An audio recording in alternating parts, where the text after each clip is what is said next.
അഭിവന്യ തിരുമേനിമാരെ, വന്ദ്യരായ വൈദിക ശ്രേഷ്ഠരെ, നമ്മുടെ ബഹുമാന്യനായ കുട്ടോലമഠം KC മാത്യൂസ് അച്ഛൻ്റെ നിര്യാണത്തിൽ സംബന്ധിക്കുന്നതിന് അല്ലെങ്കിൽ അതിൽ അനുശോചനം രേഖപ്പെടുത്തുന്നതിനായിട്ട് ഈ ദേവാലയത്തിലും അതിൻ്റെ പരിസരത്തുമായിട്ട് നിൽക്കുന്ന സ്നേഹിതരെ,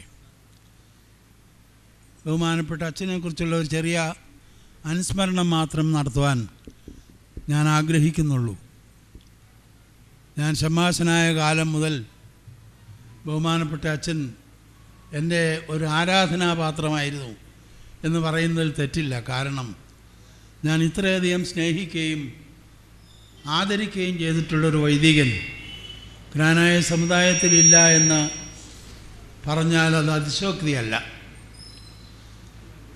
പലപ്പോഴും അച്ഛൻ്റെ കൂടെ വന്ന് താമസിക്കുകയും തിരുവനന്തപുരത്തെ വിവിധ കാര്യങ്ങളിൽ എന്നെ എൻ്റെ ആവശ്യമുള്ള സഹായം തന്ന് കൊണ്ടു നടക്കാൻ വേണ്ട എല്ലാ തരത്തിലുള്ള സഹായങ്ങളും എനിക്ക് ചെയ്തു തന്ന ഒരു വൈദിക ശ്രേഷ്ഠനാണ് ഇപ്പോൾ നമ്മിൽ നിന്ന് വാങ്ങിപ്പോകുന്നത്.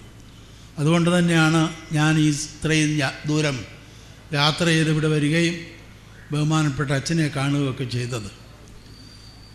അച്ഛൻ്റെ മക്കളെയൊക്കെ കാണാൻ ഒരുപക്ഷെ റാന്നിയിൽ വരുമ്പോഴൊക്കെ എൻ്റെ വീട്ടിൽ വരികയും ഞങ്ങൾ സ്നേഹം പങ്കുവയ്ക്കുകയും ഒക്കെ ചെയ്തിരുന്നു. നല്ല ഒരു പുരുഷ ശബ്ദം അച്ഛനുണ്ടായിരുന്നു. നല്ല പ്രസംഗ പാഠവും അച്ഛനുണ്ടായിരുന്നു. ആരെയും ആകർഷിക്കത്തക്ക രീതിയിലുള്ള പെരുമാറ്റം, അതായിരുന്നു അച്ഛൻ്റെ കൈമുതലെന്ന് പറയുന്നതിൽ തെറ്റില്ല എന്നെനിക്ക് തോന്നുന്നു. ജ്ഞാനായ സമുദായത്തിൽ ഇത്രയും തിരുവനന്തപുരത്ത് സ്വാധീനമുള്ള ഒരു വൈദിക ശ്രേഷ്ഠൻ വേറെ ഇല്ലായിരുന്നു. എല്ലാ കാര്യങ്ങളിലും ബഹുമാനപ്പെട്ട അച്ഛൻ മുൻപന്തിയിലായിരുന്നുവെന്ന് എല്ലാവർക്കും അറിയാം. അഭിവന്ദ്യനായ ക്ലീമീസ് തിരുമേനിയുടെ കാലത്തിന് മുമ്പ് തന്നെ അച്ഛൻ വൈദികനായി ഈ ജ്ഞാനായ സമുദായത്തിൽ ശുശ്രൂഷ അനുഷ്ഠിച്ചിരുന്നു. ചെങ്ങളത്തു നിന്നും ഈ തിരുവനന്തപുരത്തുള്ള ആളുകളുടെ ആഗ്രഹപ്രകാരം ആണ് അദ്ദേഹം ഇവിടെ തിരുവനന്തപുരത്ത് വരാൻ കാരണം. മക്കളെയൊക്കെ കൂടുതൽ നന്നായി പഠിപ്പിക്കുന്നതിനും അവരെയൊക്കെ നല്ല നിലയിൽ കാണുന്നതിനും വളരെ പ്രായാധിക്യത്തിലും ദേവാലയത്തിൽ വന്ന് വിശുദ്ധ ആരാധനയെ സംബന്ധിക്കുന്നതിനുമൊക്കെ അദ്ദേഹത്തിന് വലിയ താല്പര്യമായിരുന്നു.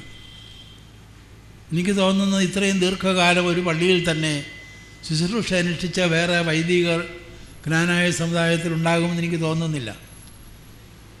ഈ ഇടവകയെ സ്നേഹിക്കുകയും ഈ ഇടവകയിലെ ഓരോ അംഗങ്ങളെയും പ്രത്യേകം അറിയാനും അവരുടെയൊക്കെ ക്ഷേമ ഐശ്വര്യങ്ങളൊക്കെ കണ്ട് മനസ്സിലാക്കി ദൈവത്തെ സ്തുതിക്കാനും അച്ഛന് സാധിച്ചിട്ടുണ്ട്. ഒരു വൈദികനെ സംബന്ധിച്ചിടത്തോളം ജനങ്ങളുടെയും ദൈവത്തിൻ്റെയും ഇടയിലുള്ള ഒരു മധ്യസ്ഥനാണ്. ജനങ്ങളുടെ ആവശ്യങ്ങൾ അവർക്ക് വേണ്ടി ദൈവത്തെ അറിയിക്കുക, ദൈവത്തിൻ്റെ ആഗ്രഹങ്ങൾ അല്ലെങ്കിൽ കൽപ്പനകൾ നിശ്ചയമായിട്ടും ജനങ്ങളെ അറിയിച്ച് അവരെ ദൈവത്തിൻ്റെ മാർഗത്തിൽ കൂടെ നടത്തുന്ന വലിയൊരു ഉത്തരവാദിത്വമാണ് വൈദികനുള്ളത്.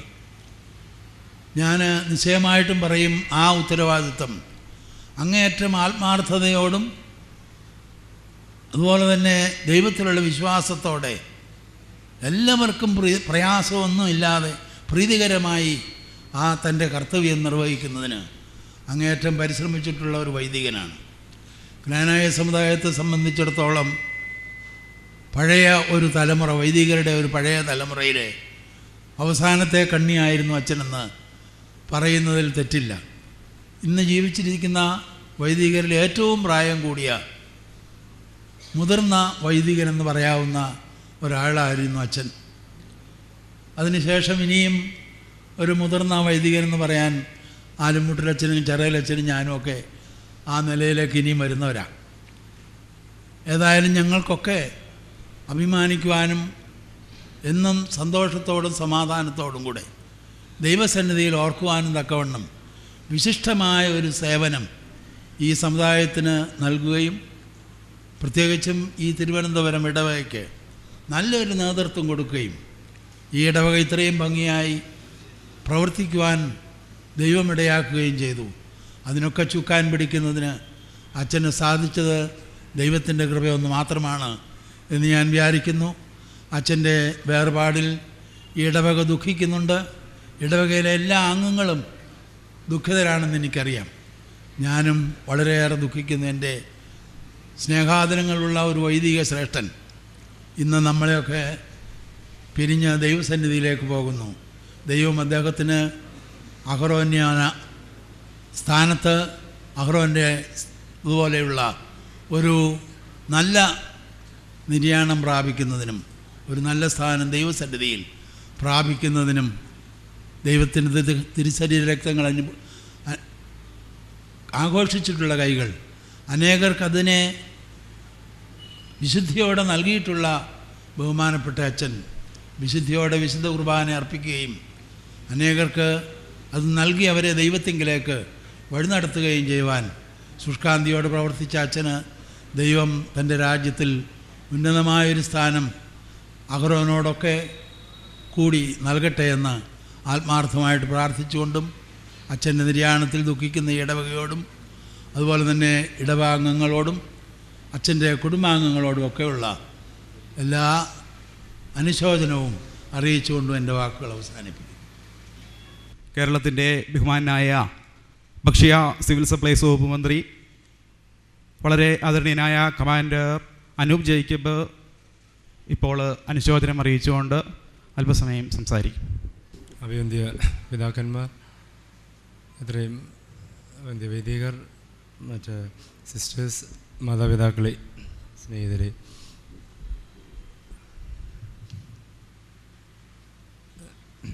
അങ്ങനെ വളരെ വിചാരിതമായിട്ടാണ് ഈ ഒരു വാർത്ത അച്ഛൻ വളരെയേറെ പ്രായാധിക്യത്താൽ ഇരിക്കുന്നു എന്നുള്ളത് എൻ്റെ ശ്രദ്ധയിലും അറിവിലും ഉണ്ടായിരുന്നതാണ്. മരണം പെട്ടെന്ന് ഒരു ഫോൺ കോളിലൂടെയാണ് ഞാൻ അറിഞ്ഞത്. ഞാൻ സ്ഥലത്തുണ്ടായിരുന്നില്ല.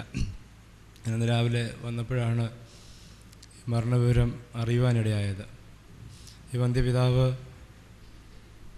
തീർച്ചയായിട്ടും അദ്ദേഹത്തിൻ്റെ സേവനങ്ങൾ ഒട്ടനവധി നമ്മുടെ മനസ്സുകളിലേക്ക് ഓടി വരുന്ന ഒരു വേളയാണ്. വളരെ ദീർഘനാൾ ഈ ശ്രേഷ്ഠ പിതാവിനെ സംബന്ധിച്ച് നമുക്ക് പറയുവാൻ കഴിയുന്നത് വളരെ ദീർഘനാൾ സഭയെയും സമൂഹത്തെയും ഒരുപോലെ സേവിക്കുവാൻ കഴിഞ്ഞു എന്നൊരു വലിയ ഭാഗ്യം അദ്ദേഹത്തിന് ലഭ്യമായി എന്നുള്ളതാണ്. അദ്ദേഹത്തിൻ്റെ പ്രവർത്തനങ്ങൾ ഒരിക്കലും നമുക്ക് സഭയിൽ മാത്രം ഒതുക്കി നിർത്തുവാൻ കഴിയുന്ന ഒന്നല്ല. വിവിധ തലങ്ങളിൽ, സാമൂഹിക മേഖലകളിൽ, സാംസ്കാരിക മേഖലകളിലൊക്കെ അദ്ദേഹത്തിൻ്റെ സജീവ സാന്നിധ്യമുണ്ടായിരുന്നത്. തരണത്തിൽ എൻ്റെ പിതാവുമായി ഉണ്ടായിരുന്ന അടുത്ത ആത്മബന്ധവും ഈ സന്ദർഭത്തിൽ ഞാൻ സ്മരിക്കുകയാണ്. ഞാൻ അച്ഛനെക്കുറിച്ച് കൂടുതൽ മനസ്സിലാക്കിയിട്ടുള്ളതും എൻ്റെ പിതാവിൽ നിന്ന് തന്നെയാണ്. ഈ വേർപാട് തീർച്ചയായിട്ടും എല്ലാ വേർപാടുകളും വലിയ നഷ്ടമാണ്. പ്രത്യേകിച്ച് ഈ ഒരു വലിയ ഒരു കണ്ണി, ഒരു പുതിയ തലമുറയിലേക്കുള്ള ഒരു വലിയ കണ്ണി നമുക്കിന്നിവിടെ നഷ്ടപ്പെടുകയാണ്. അച്ഛൻ്റെ ഓർമ്മകൾ നമുക്കെന്നും മനസ്സുകളിൽ നിലനിൽക്കും. അദ്ദേഹം മുമ്പോട്ട് വെച്ച നല്ല ആശയങ്ങൾ, വിപ്ലവകരമായ മാറ്റങ്ങൾ, തീരുമാനങ്ങൾ, അതൊക്കെ മുമ്പോട്ട് നമ്മെ നയിക്കുവാൻ, കൂടുതൽ പ്രാപ്തമാക്കുവാൻ സാധിക്കട്ടെ എന്ന് ഞാൻ ആഗ്രഹിക്കുന്നു. പിതാവിൻ്റെ വേർപാടിൽ ദുഃഖിതരായി നിൽക്കുന്ന കുടുംബാംഗങ്ങൾ, സഭ അടക്കം പൊതുസമൂഹം ആ ദുഃഖത്തിൽ ഞാനും പങ്കുകൊള്ളുന്നു. ഇതിൻ്റെ ആത്മാവിൻ്റെ നിത്യശാന്തിക്കായി പ്രാർത്ഥിക്കുന്നു. നമുക്കെന്നും ആ ദീപ്ത സ്മരണകൾ ഒക്കെ പ്രചോദനമാവട്ടെ എന്ന് ആഗ്രഹിച്ചുകൊണ്ട് പ്രാർത്ഥനാപൂർവ്വം എൻ്റെ വാക്കുകൾ ഉപസംഹരിക്കുന്നു. ബഹുമാനപ്പെട്ട കമാൻഡർ അനൂപ് ജേക്കബ് തൻ്റെ വ്യക്തിപരമായ തിരക്കിനിടയിലും ഇവിടേക്ക് കടന്നു വന്ന ബഹുമാനപ്പെട്ട അച്ഛനോടുള്ളതായ സ്നേഹത്തെയും ആ വലിയ തൻ്റെ പിതാവുമായി ഉണ്ടായിരുന്ന വലിയ സൗഹൃദ ബന്ധത്തെയും ഒക്കെ പുതുക്കുവാനും കാണിച്ചതായ വലിയ മനസ്സിന് ഇടവക ഒന്നടങ്കം ഈ സമയത്ത് ബഹുമാനപ്പെട്ട മന്ത്രിയോടുള്ളതായ നന്ദി ഉത്പാദനങ്ങൾ സമർപ്പിക്കുകയും ചെയ്യുന്നു. ഇപ്പോൾ തിരുവനന്തപുരം പട്ടണത്തിലെ ക്യൂണിക്കൽ മേഖലയിൽ നിറസാന്നിധ്യമായ വന്ദനായ കറുകയിൽ ജോസഫ് കോർക്കസ് കോപ്പ അല്പസമയം അനുശോചനം അറിയിച്ചു. അഭിനന്ദരായ തിരുമേനിമാരെ, ബഹുമാനപ്പെട്ട സംസ്ഥാന സംസ്ഥാനത്തിൻ്റെ മുഖ്യമന്ത്രി ശ്രീ ഉമ്മൻചാണ്ടി അവർ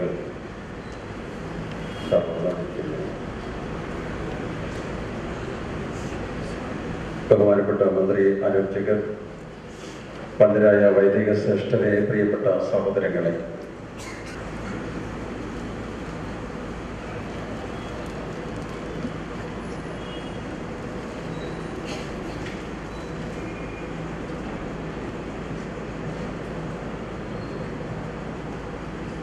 കേരളത്തിൻ്റെ ആദരണീയനായ മുഖ്യമന്ത്രി ഇപ്പോൾ അനുശോചനം അറിയിക്കുന്നു. അനുശോചനം അറിയിച്ചുകൊണ്ട് മുഖ്യമന്ത്രി 2 വാക്ക് സംസാരിക്കുകയും ചെയ്യുന്നു.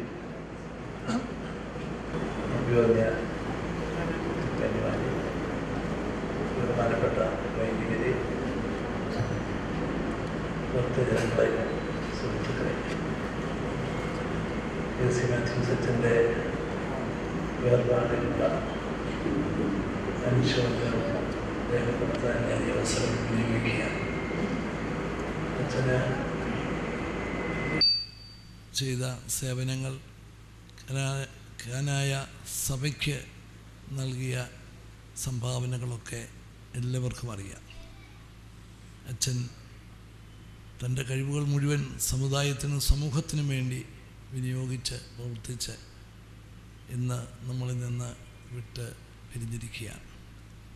അച്ഛൻ്റെ നല്ല പ്രവർത്തനങ്ങൾ, മഹത്തായ സേവനം എന്നും സഭയും സമൂഹവും ഓർക്കും എന്നത് യാതൊരു സംശയവുമില്ല. ആ സ്മരണയ്ക്ക് മുമ്പിൽ ഞാൻ ആദരാഞ്ജലികൾ അർപ്പിക്കുന്നു. അച്ഛൻ്റെ ആത്മാവിൻ്റെ നിത്യശാന്തിക്ക് വേണ്ടി നിങ്ങളോടൊപ്പം ഞാനും പ്രാർത്ഥിക്കുന്നു. നമസ്കാരം.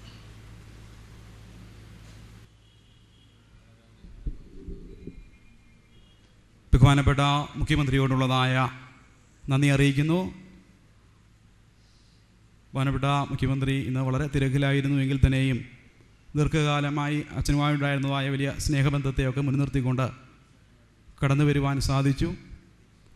ഇടവകയുടേതായ നന്ദി ഇത്തരുണത്തിൽ അറിയിക്കുകയും ചെയ്യുന്നു. ബഹുമാനപ്പെട്ട കറുകയിൽ ജോസഫ് മാത്യു അച്ഛൻ അല്പസമയം സംസാരിക്കും. പ്രിയപ്പെട്ട സഹോദരങ്ങളെ, ബഹുമാന്യനായ കെ.സി. മാത്യൂസ് അച്ഛനെക്കുറിച്ച് ഇവിടെ ഇരിക്കുന്ന ഓരോരുത്തർക്കും ധാരാളം സാക്ഷ്യങ്ങൾ പറയാനുണ്ടാവാം.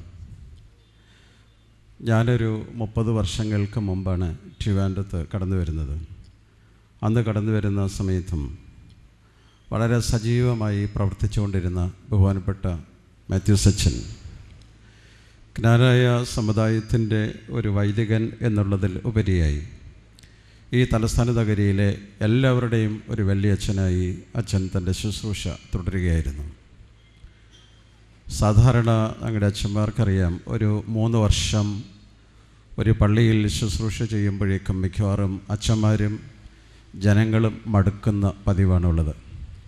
ഇവിടെ വർഷങ്ങളോളം ശുശ്രൂഷ ചെയ്ത് അച്ഛനും മടുപ്പില്ലാതെ ജനങ്ങൾക്കും മടുപ്പില്ലാതെ ശുശ്രൂഷ നിർവഹിച്ച ഒരു ശ്രേഷ്ഠനായ വൈദിക ശ്രേഷ്ഠൻ, യാതൊരു ആർട്ടിഫിഷ്യാലിറ്റി ഇല്ലാതെ സ്വതസിദ്ധമായി നിർമ്മലമായി ശുശ്രൂഷ ചെയ്ത ഒരു വൈദികൻ ഇന്ന് അന്യം നിന്നു പോകുന്ന സ്വഭാവങ്ങളുടെ ഉടമയായ ബഹുമാനപ്പെട്ട മാത്യൂസ് അച്ഛൻ, ഞങ്ങൾക്കൊക്കെ മാതൃകയായി ജീവിച്ച ഒരു മാത്യൂസ് അച്ഛൻ്റെ ശുശ്രൂഷയുടെ മുമ്പിൽ തലവണക്കുകയാണ്. ഇവിടെ വളരെ വാർദ്ധക്യമുള്ള 2 അച്ഛന്മാരുടെ സാന്നിധ്യം ഈ തലസ്ഥാന നഗരിയിൽ ശ്രേഷ്ഠമായിട്ടുണ്ടായിരുന്നു. ഞാൻ ഉൾക്കൊള്ളുന്ന മലങ്കര ഓർത്തഡോക്സ് സുറിയാനി സഭയുടെ ബഹുമാനപ്പെട്ട ഈ പനച്ചനും അച്ഛൻ ഏതാനും നിമിഷങ്ങൾക്ക് മുമ്പ് ഇവിടെ കടന്നു വന്നിട്ട് പോയി. ബഹുമാനപ്പെട്ട കെ.സി. മാത്യൂസ് അച്ഛനും ഈ 2 പേരുടെയും ശുശ്രൂഷകളിൽ ഏകദേശം ഈ തലമുറയോടുകൂടെ അവരിൽ നിന്നുള്ള അത്തരം ശുശ്രൂഷകൾ നിലച്ചു പോവുകയാണ്. അതിലെ ഒരു ചെറിയ ഭാഗമെങ്കിലും ഉൾക്കൊള്ളാൻ വൈദികരായ ഞങ്ങൾക്കൊക്കെ സാധിച്ചെങ്കിൽ അനുഗ്രഹപ്രദമായിരിക്കും. വന്ദനായ അച്ഛനോടുള്ള എല്ലാ അനുശോചനവും രേഖപ്പെടുത്തുന്നു. എന്നെ സംബന്ധിച്ചിടത്തോളം വ്യക്തിപരമായി വളരെ സൗഹാർദ്ദമുള്ള ഒരച്ഛനായിരുന്നു.